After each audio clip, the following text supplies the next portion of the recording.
Welcome to the Cosmic Chosen channel. Like a lion, the truth doesn't need to be defended. Release it. It will protect itself. Epos Augustine.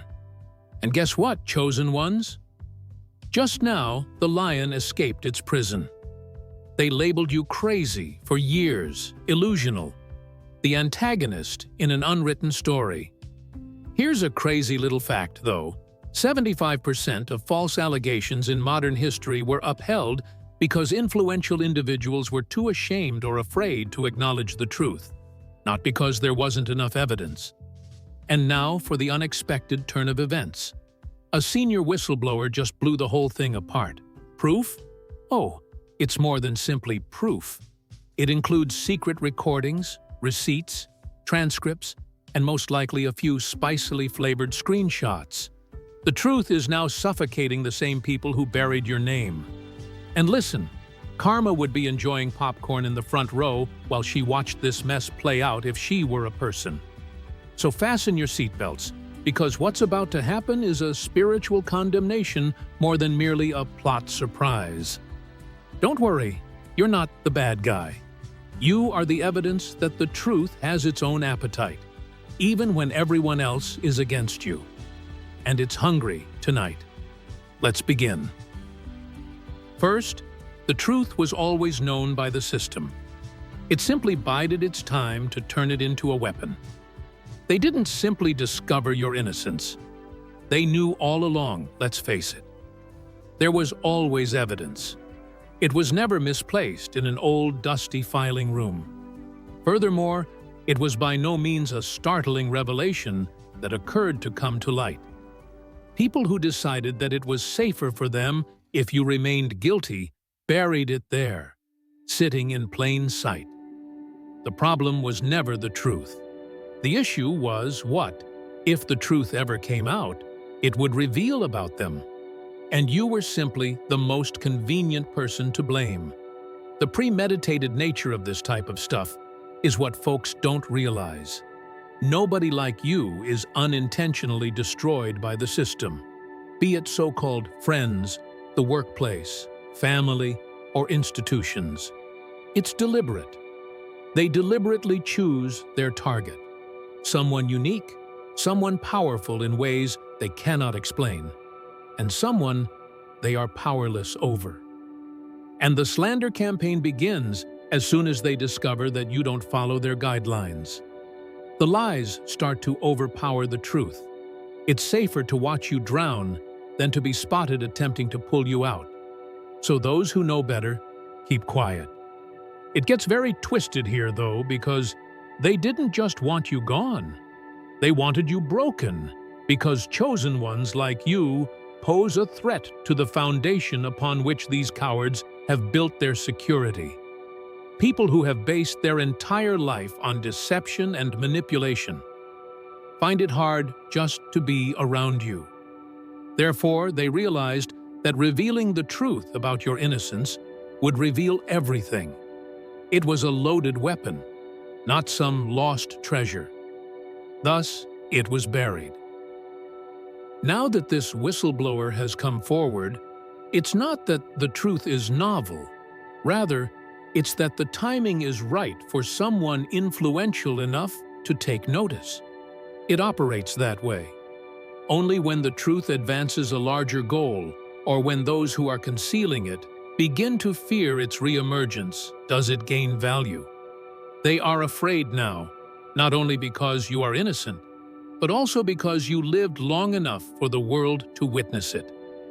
Second, the individuals who unjustly accused you utilized your devastation as the foundation for their identity. Not only did some of the people who accused you spew falsehoods, but they centered their entire identity on them.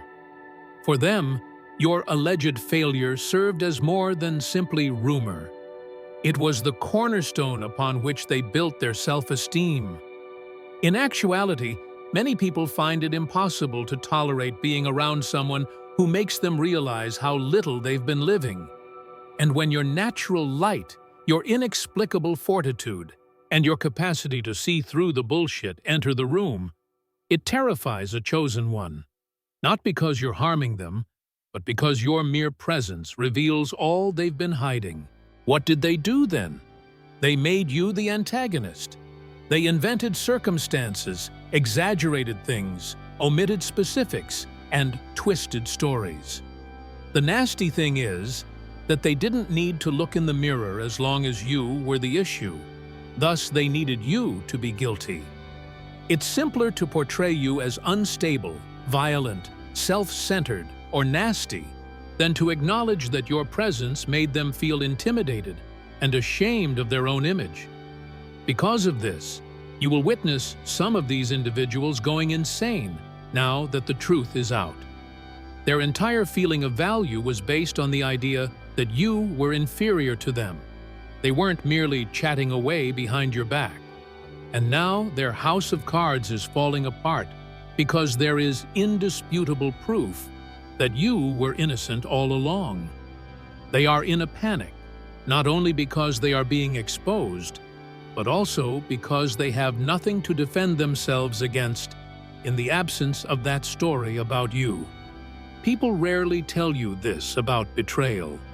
It's more about what you stand for than what you did.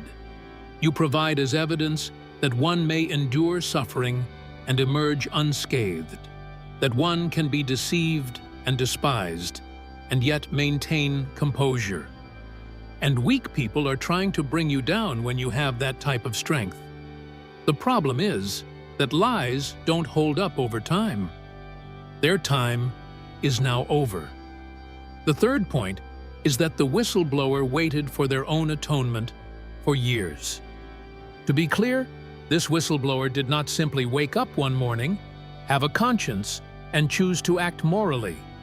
They have long been hiding this information, watching, listening, gathering, and remaining silent, not because they were unaware that what was happening to you was wrong, but rather because it was safer to keep quiet. They would have lost their jobs, reputations, connections, and sense of security if they had spoken up back then. You were left to bear the consequences while they remained in the background, acting as though it wasn't their issue. In actuality, most individuals choose not to call out the lies because it is the right thing to do. They act in this way when the weight of their silence begins to consume them, and when it becomes more risky to keep the secret than to reveal it. This is what took place. This was survival, not some lofty act of allegiance or atonement. The guilt grew. They were awake at night because of the anxiety. They watched as your life fell apart and your name was dragged, and each time they remained silent, it gnawed at them until the danger of silence outweighed the danger of the truth. People often forget that there are always witnesses in such cases, people sitting quietly in the background who are fully aware of what happened but remain silent because they believe it will never be revealed to them. They believe they will be protected if they remain obedient to the system and keep their heads down. However, the cosmos has a way of making a guilty conscience feel hotter, and people finally break under such pressure. Therefore, this whistleblower acted to protect their own survival, not because they cared more about you than they did about themselves. Their quiet had become poison, and the only way to halt the bleeding was to speak up. The problem with chosen ones, however, is that the truth always comes to the surface, regardless of whether someone betrays you, deserts you, or remains mute. And it has now. Fourth, there was never any loss of the evidence. The proof that could have cleared your name wasn't missing. It was archived under "too dangerous to release." No, it wasn't lost. It wasn't left behind in a storage room, gathering dust like an old file that no one was interested in.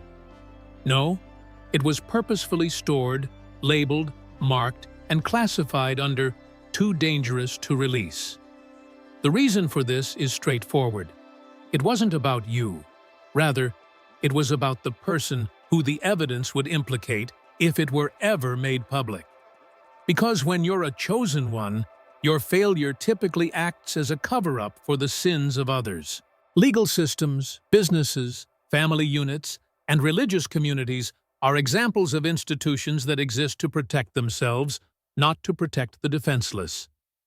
To maintain the appearance of credibility, authority, and order, the system will sacrifice anyone, even the most devoted and pure. The true issue was never you. The reality about what occurred to you revealed how dishonest, careless, and insecure those people truly were, and your innocence was the issue. Furthermore, no system likes to acknowledge that deceit, manipulation, and scapegoating form its basis. Your proof was buried because of this. It was too explosive. There were too many names on it, too many blood-stained hands. It would have compelled awkward discussions, resignations, legal actions, and humiliation in public. Furthermore, the world isn't designed to reward individuals who speak the truth, particularly when doing so puts the very people in charge in jeopardy. They were aware that if that evidence surfaced, it would expose them as well as prove you right. And those in positions of authority obliterate vulnerability rather than risk it. The problem with hidden evidence is that it never remains buried indefinitely. It lingers because of its weight, energy, and associated repercussions. The truth has a pulse, and it will eventually find a person who is desperate enough or ready enough to expose it. Not because they changed their minds, but because the deception got too burdensome to bear. That is what is happening now. Fifth, they intended to destroy the future you stood for, not just get you out. It was more complex than simply trying to take you out of the equation.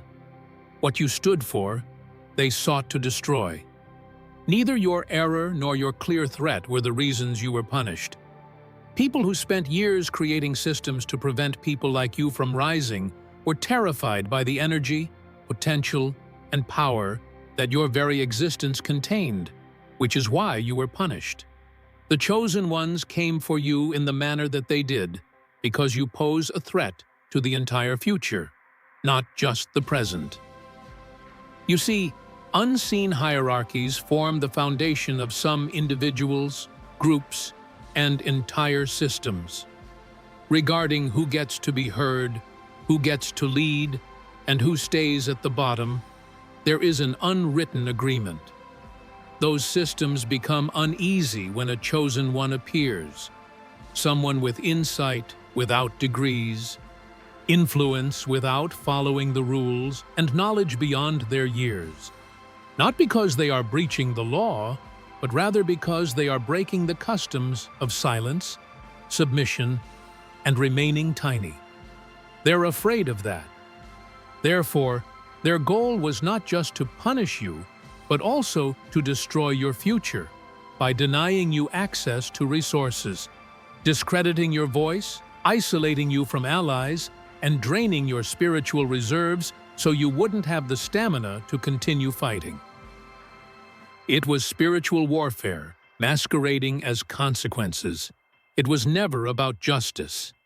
They intended to use you as an example so that others would be too fearful to speak up, too cautious to interfere with the meticulously regulated system, and too scared to shine too brightly.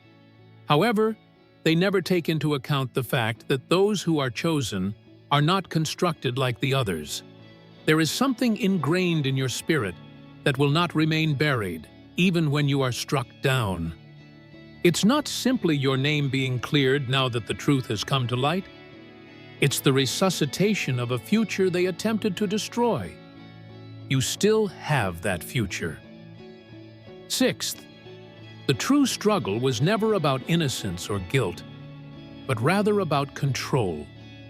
This has never been about your guilt or innocence from the beginning. That was merely a show, an easy way to defend what they had already decided to do to you. In actuality, they didn't care about your innocence since it didn't fit into the narrative they had to present. They played judge, jury, and executioner, and what mattered was control, power, and the capacity to choose your fate while watching you struggle. This was a performance for a group of cowards who needed to feel strong at your expense, not a quest for justice. You were the obvious choice for their villain, not because you deserved it, but because you embodied all the qualities they detested about themselves: strength, genuineness, and the kind of independence they secretly long for but are too frail to assert. They were avoiding their own reflection by making you the scapegoat. They wouldn't have to face their own shortcomings, fears, and insecurities if they could persuade others that you were dangerous, unstable, or undeserving. Your pain turned into amusement, a perverse form of theater meant to divert attention away from them. The performance is now unraveling, though. The truth has been revealed. Their well-practiced lines aren't hitting as well as they once did, and the result is visible. The interesting part is that without a villain, control is impossible. The entire power dynamic falls apart if people discover you were innocent. Because the authority they established by standing on your neck was created via deceit and manipulation, and was never genuine in the first place, it disintegrates. They're scared now, not because you're coming to get even, but because they'll have to face their true selves without you as the scapegoat. The framework they put in place to hold you down is beginning to falter, and the mayhem they attempted to evade by manipulating you is now encroaching on them. They never anticipated that part. Seventh, those who battled to keep you silent are now rushing to change the course of history. The same folks who threw you under the bus are currently trying very hard to change the narrative behind closed doors. As the falsehood on which they have based their reputation is disintegrating in real time, they are in a panic as they witness the truth emerging and the evidence coming into view. These are getaway plans, not drafts of apologies. The objective is to protect themselves from the consequences, not to put things right. At first, you'll notice it in subtle ways. Those who were vocal in their condemnation of you will suddenly stop talking. The people who made fun of your suffering will begin to act as though they can hardly recall what happened. Some will argue that they were simply following the crowd, or that they were misinformed. Some may even portray themselves as your silent supporters, rewriting their own part in the narrative to make it appear as though they were always on your side, merely watching in silence as you waited for the truth to surface. They're hoping that no one will recall the actual role they played during the show. Observe how quickly old emails, comments, and tweets vanish. Documents are gone. Discussions become hazy. Not because they support justice, but because it hurts business to be linked to a lie. The same people who spearheaded the attack on you will be the first to board the redemption train. These individuals are simply loyal to their own survival, and public opinion is now changing. They are more concerned with keeping their reputation clean when this thing blows up than they are with what they did to you. What you're seeing is self-preservation, not growth. When the heat turns up, cowards pose as peacemakers. Those who openly disliked you aren't the most dangerous. Rather, it's those who are now acting as though they didn't. They're sorry they might have to pay for it in the end, not that it happened. They also secretly know that receipts are immortal. Eighth, the spiritual world disregarded your protocol. You weren't the victim of a random series of human betrayals. This issue went far beyond what the general public can understand. The equilibrium between light and darkness on this planet is governed by universal protocols and unwritten laws in the spiritual realm. Not only was what was done to you unjust, but it also went against that equilibrium. Higher powers have to intervene because of this. They were called upon by a rupture in the natural order that could no longer be disregarded. They did not just choose to step in out of sympathy. People don't realize the weight of those they have selected. It's a particular electromagnetic frequency that is closely linked to the evolution of the planet. It's not just knowledge or fortitude. You are here to disrupt and reset flawed systems, not merely to live or inspire. Therefore, higher dimensions authorize action when corruption increases to a level that threatens to impede or harm communal evolution, or when darkness envelops a chosen one too much. And that's precisely what took place here.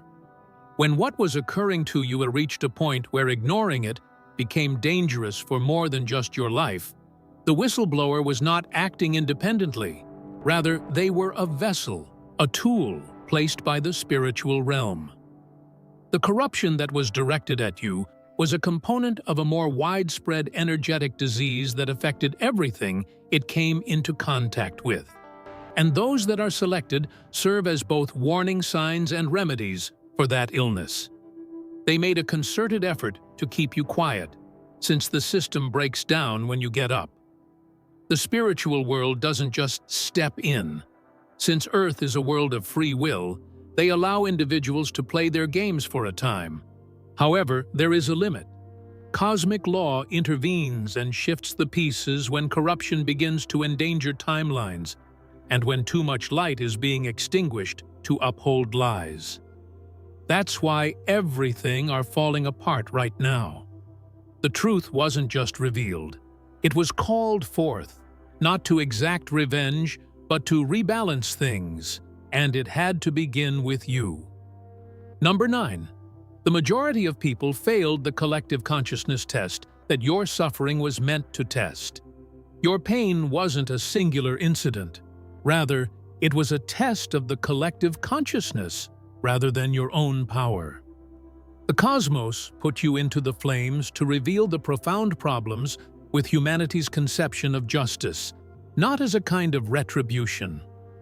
The pure-hearted, like you, have always been easy pickings. The shadows seek to extinguish your light when it shines too brilliantly. And that's precisely what took place.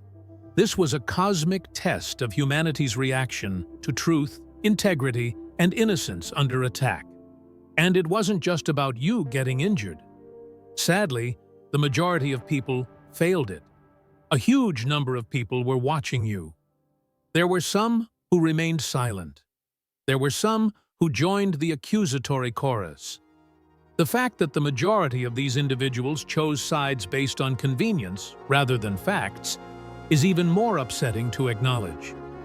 In order to fit in with the cozy, well-known story, it was necessary to support the accusations even in the absence of evidence. Most individuals find it safer to engage in cruelty, judgment, and scapegoating than to stand up for what is right, since doing so makes you dread criticism. Supporting someone while everyone else is against them requires a great deal of bravery. Cruelty, however, is nearly always the simpler option. Long after you've been proven right, those who made the decision to believe the falsehoods about you and who made the judgment without knowing the whole truth will still be haunted by it. When you're observing from a distance, throwing stones is simple.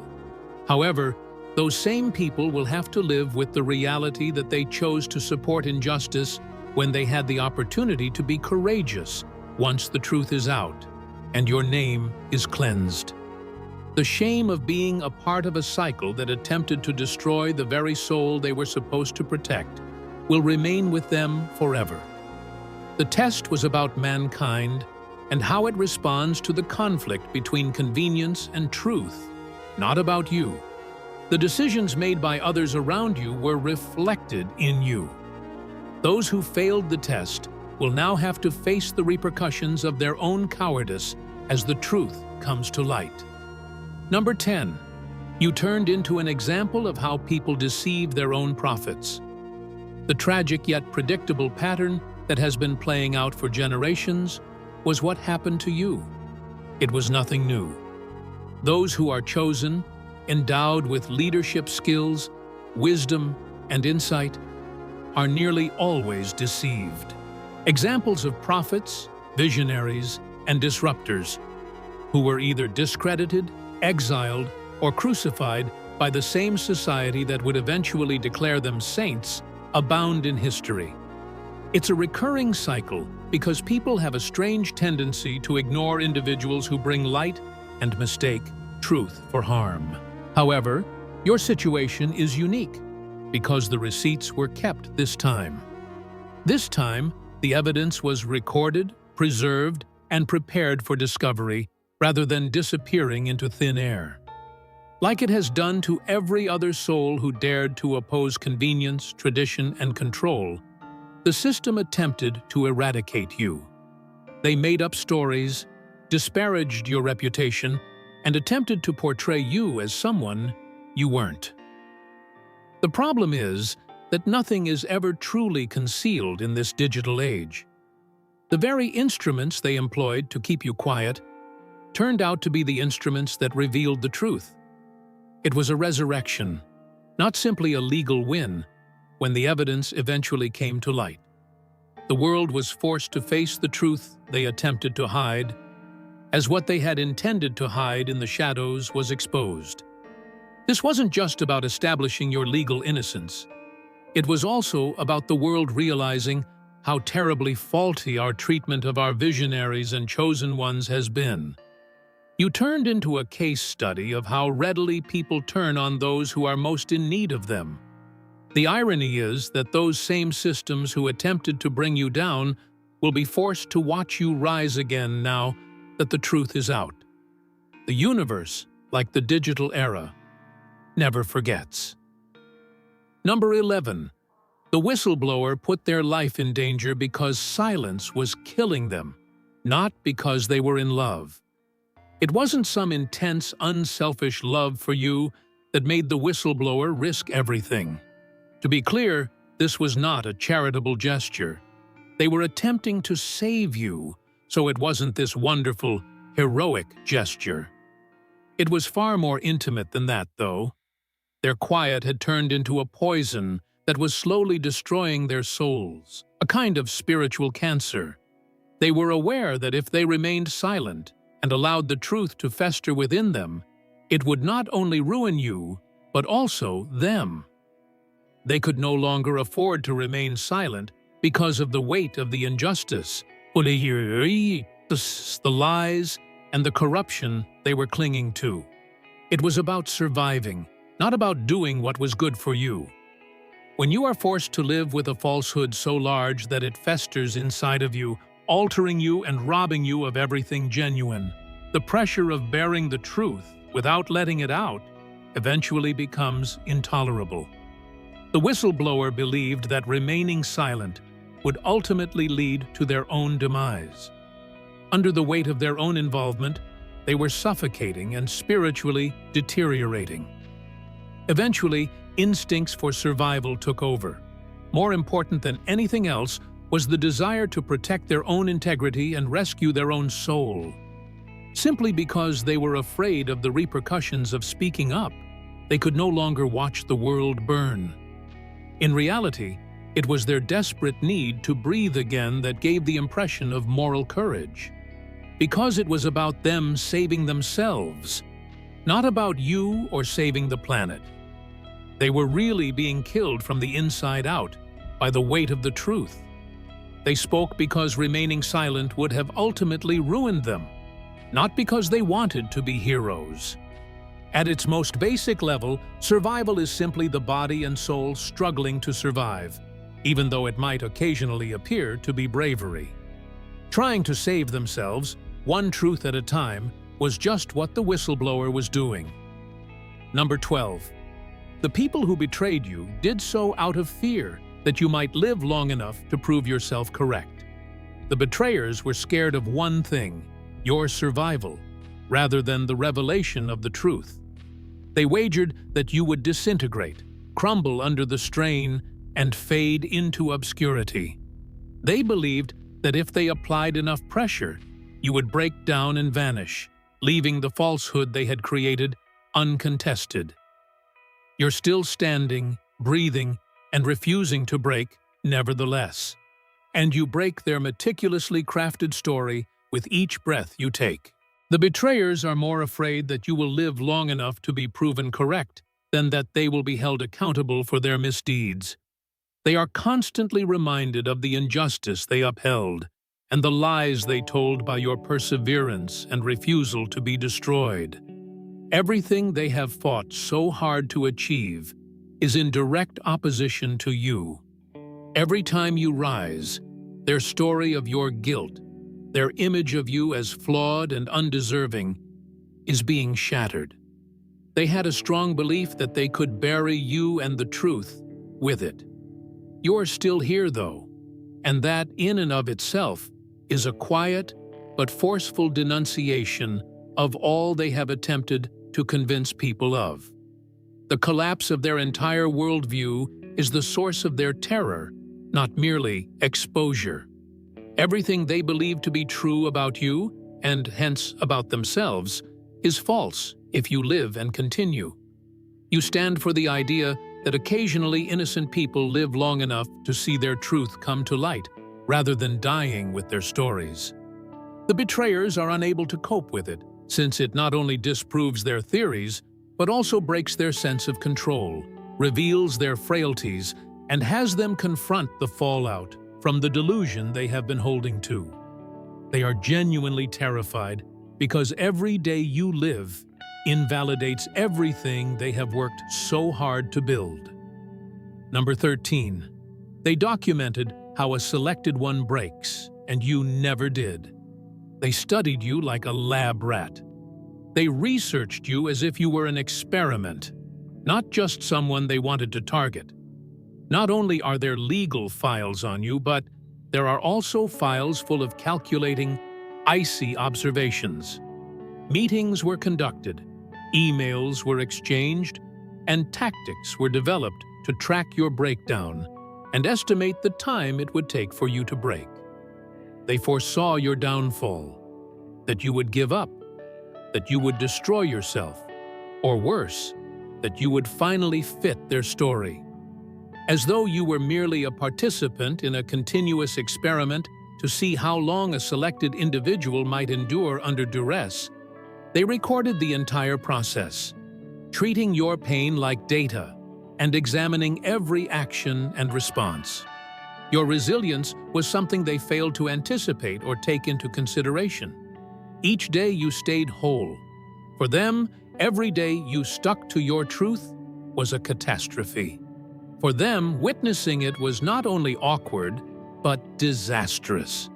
It revealed the true nature of their plan, which was failure.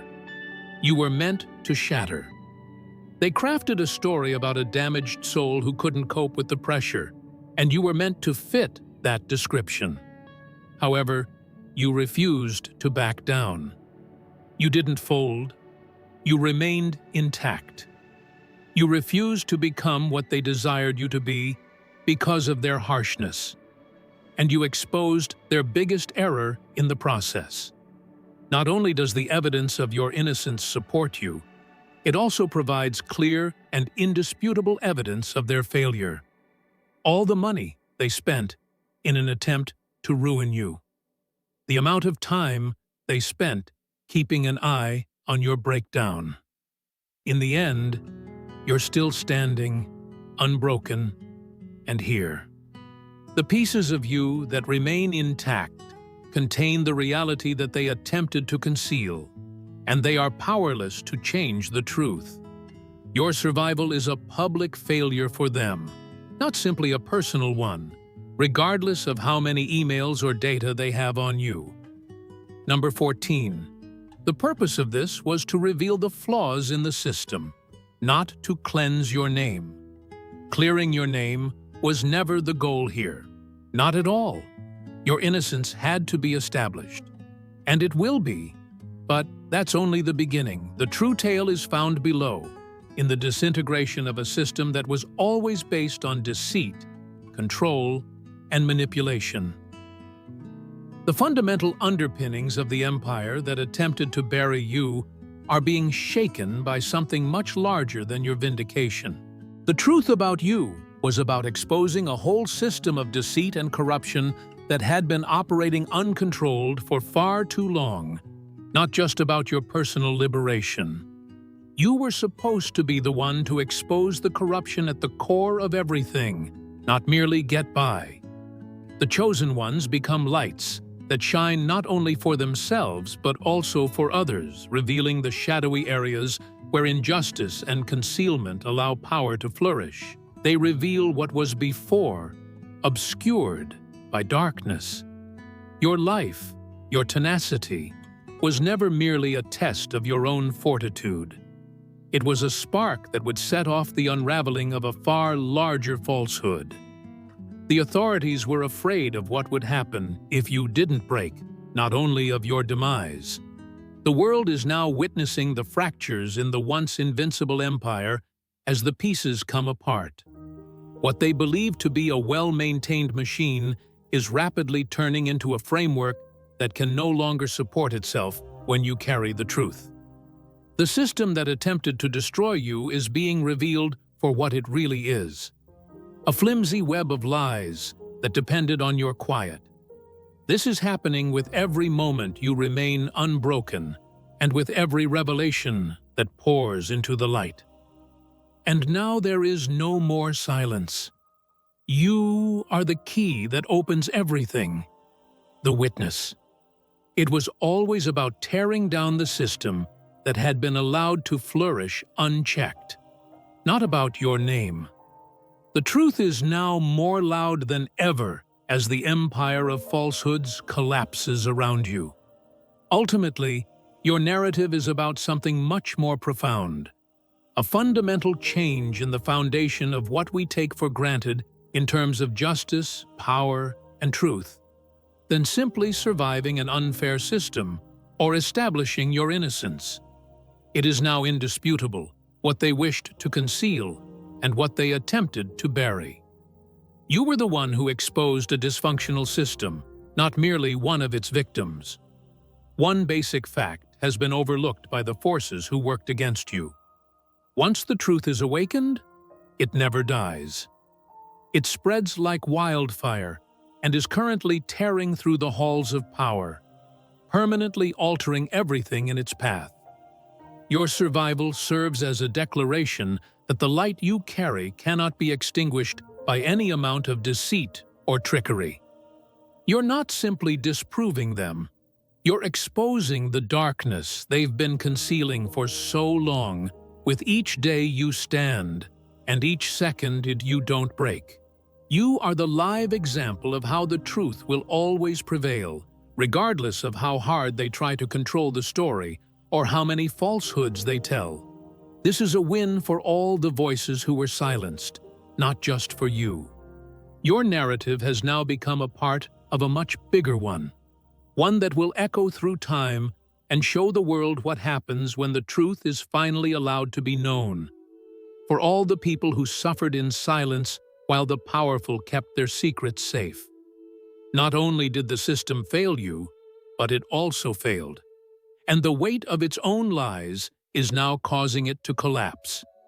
You are more than a survivor. Therefore, take pride in that. You shine brightly. You're a revelation. They just prepared the way for your resurrection, even though they believed they might shatter you. The very thing that was supposed to destroy you is now tearing down the empire of deceit that tried to dominate you. And in doing so, you are the revolution rather than only a witness. You know, the truth is always worth fighting for if you've read this far. This channel is no different. Don't stop there if this video was helpful to you or if it really got you thinking. To ensure you don't miss any of the information we're revealing together, make sure to click the subscribe button. You can help us reach even more individuals who need to hear this by like this video. Leave a comment below. I'm interested in knowing what you think, what you've experienced, and how you interpret this message. You should also share it with someone who needs a reminder that the truth always comes to light. We're working together to ensure that the truth is always heard.